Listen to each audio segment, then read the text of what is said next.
Good morning বন্ধুরা, Momita kitchen ব্লগে তোমাদের জানাই অনেক অনেক স্বাগত।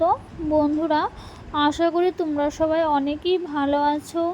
তো আমিও খুব ভালো আছি। তো বড়দের প্রণাম আর ছোটদের অনেক অনেক ভালোবাসা জানিয়ে আজকের ভিডিওটা বন্ধুরা শুরু করছি। বন্ধুরা, আজকে কোনো ব্লগ ভিডিও নয়, আজকে নিয়ে এলাম আবারও রেসিপি ভিডিও।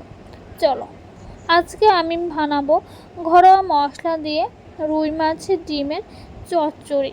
তো রুই মাছের ডিমের চচ্চড়িটা বন্ধুরা আমি কি করে বানালাম এটা তোমাদের সামনে শেয়ার করছি। তো চলো বন্ধুরা, ফার্স্টে আমি উনুনে কড়াইটা বসিয়ে এখানে দিয়ে দিলাম রিফাইন তেল। চাইলে কিন্তু তোমরা সেটা সরষের তেল দিয়েও করতে পারো, কিন্তু আমি যেহেতু সরষের তেলটা অ্যাভয়েড করি তার জন্য আমি কিন্তু রিফাইন তেল দিলাম। তারপর আমি সেখানে ফোড়নে ব্যবহার করলাম শুকনো লঙ্কা। তোমরা ঝাল অনুযায়ী সেখানে শুকনো লঙ্কাটা ইউজ করতে পারো। আমি যেহেতু এত একটা ঝাল খাই না তার জন্য বন্ধুরা ফোড়নে আমি একটা শুকনো লঙ্কা দিয়েছি। তোমরা ঝাল বেশি গেলে 3-4টা শুকনো লঙ্কা সেখানে কিন্তু ব্যবহার কিন্তু করতে পারো। তারপর দেখো আমি সেখানে 2টো পেঁয়াজ কেটে নিয়েছি। পেঁয়াজগুলিকে বন্ধুরা আমি খুব ভালো করে ভেজে নিব। সেগুলিকে বন্ধুরা আমি কিন্তু বেরেস্তা করব না, আমি জাস্ট নর্মালভাবে একটু লালচে লালচে করে ভেজে নেব, মানে বেরেস্তার ধরো এক স্টেপ আগ পর্যন্ত। তারপর দেখো আমি অপর সাইডে ডিমগুলির সাথে আমি 2টা আলু কেটে নিলাম, একদম ফেলি করে 2টা আলু কেটে নিয়ে মাছের ডিমটার সাথে মেখে নিয়েছি। আর সাথে মেখেছি নুন, হলুদ, জিরে গুঁড়ো আর লঙ্কা গুঁড়ো, আদা বাটা। তো ধনে গুঁড়োটা বন্ধুরা ইউজ করিনি, যেহেতু আমি সেখানে শীতকাল ধনে পাতা অ্যাভেলেবেল, তার জন্য ধনে গুঁড়োটা ইউজ করিনি। তোমাদের এখানে ধনে পাতা যদি না, এখন শীতকাল থাকবেই, ধনে পাতা যদি না থাকে তোমরা কিন্তু ধনে গুঁড়োটা একটু ইউজ করো, তাহলে মাছের ডিমের যেটা আস্তে একটা স্মেল আসে ওগুলি কিন্তু ভালো লাগবে না খেতে। তো দেখো, তারপর আমি এটাকে চাপা দিয়ে খুব ভালো করে রান্না করব। কারণ যেহেতু বন্ধুরা আমার আলুগুলি আমি সিদ্ধ করে নিইনি, তো একদম চাপা দিয়ে করতে হবে। আর বন্ধুরা দেখো আমি সেখানে তেলের পরিমাণটা এতই কম দিয়েছি দেখো লেগে যাচ্ছে। তারপর বন্ধুরা আমি কি করব, আমি সেখানে আর একটু তেল ব্যবহার করতেই হবে, কিছু করার নেই। তো যেহেতু মাছের ডিমের পরিমাণটা বেশি আর আমি তেলগুলি এতই অল্প দিয়েছি, মানে পুরো লেগে যাওয়ার মতো অবস্থা, তো যেটা খেতে একটুও ভালো লাগবে না। তো তার জন্য আমি আরেকটু তেল বন্ধুরা আমার কিন্তু ব্যবহার করতেই হয়েছে। তো আমি আরেকটু তেল দিয়ে আমি এটাকে একদম ভালো করে ভাজবো। তো খুব ভালো করে ভেজে নেব, কারণ আমার আলুগুলি একদমই কাঁচা, আলুগুলি একদম ভালো করে কুক হতে হবে। তো দেখো, তারপর আমি আর একটু তেল দিয়ে দিলাম। বন্ধুরা, আমার পরিবারের যদি তোমরা নতুন সদস্য হয়ে থাকো অবশ্যই আমার চ্যানেলটিকে বন্ধুরা সাবস্ক্রাইব করে দিও। সাবস্ক্রাইব করে বন্ধুরা অবশ্যই তোমরা বেল আইকনে প্রেস করে দিও, তাহলে বন্ধুরা আমি ভিডিও দেওয়ার সাথে সাথে তোমাদের কাছে কিন্তু নোটিফিকেশান চলে যাবে। আর বন্ধুরা,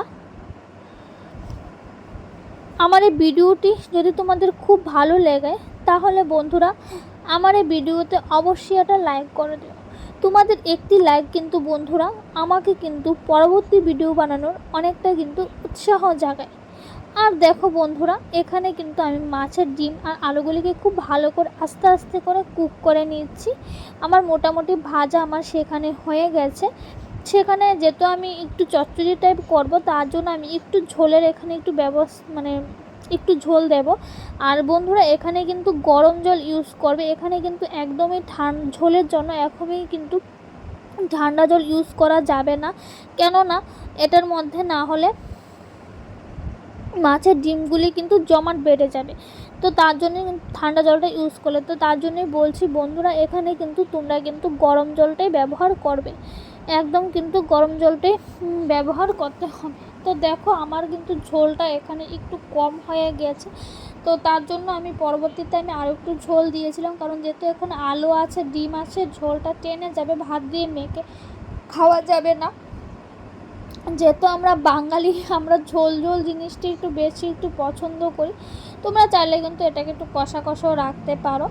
দেখো, তারপর বলেছিলাম এখন শীতকাল, আর শীতকালে সবারই নাকি ধনেপাতা পছন্দ, কিন্তু বন্ধুরা আমার একটু ধনেপাতার ফ্লেভার ভালো লাগে না।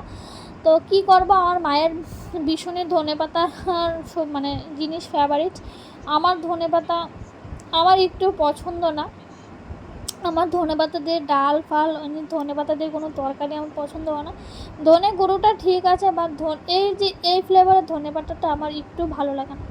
তো ঠিক আছে, কিছু তার করার নেই, যেহেতু মায়ের ভীষণই পছন্দ, এটা তো দিতেই হবে।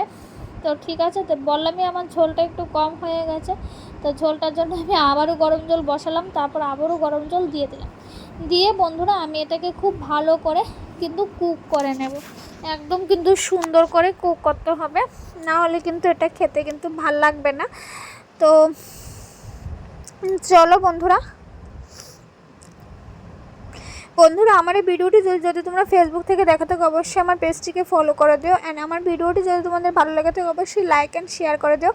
তোমাদের একটি লাইক অ্যান্ড শেয়ার কিন্তু আমার এই ভিডিওটি তোমাদের অন্যান্য দর্শকের কাছে কিন্তু পৌঁছে যাবে। তো দেখো আমার একদম রেডি, আমি নামিয়ে নিলাম গরম গরম। আর দেখো দেখতে কতটাই লোভনীয় হয়েছে। আর এই রেসিপিটা কিন্তু গরম ভাতের সাথে একদমই জমে যায়। তোমরা অবশ্যই বন্ধুরা বাড়িতে এটা ট্রাই করো, আর যদি ট্রাই করো অবশ্যই আমাকে কমেন্ট সেকশনে জানাবে। দেখো কতটাই সুন্দর হয়েছে। তো চলো বন্ধুরা, আজকের এই ভিডিওটি আমি এখানেই শেষ করে দিচ্ছি।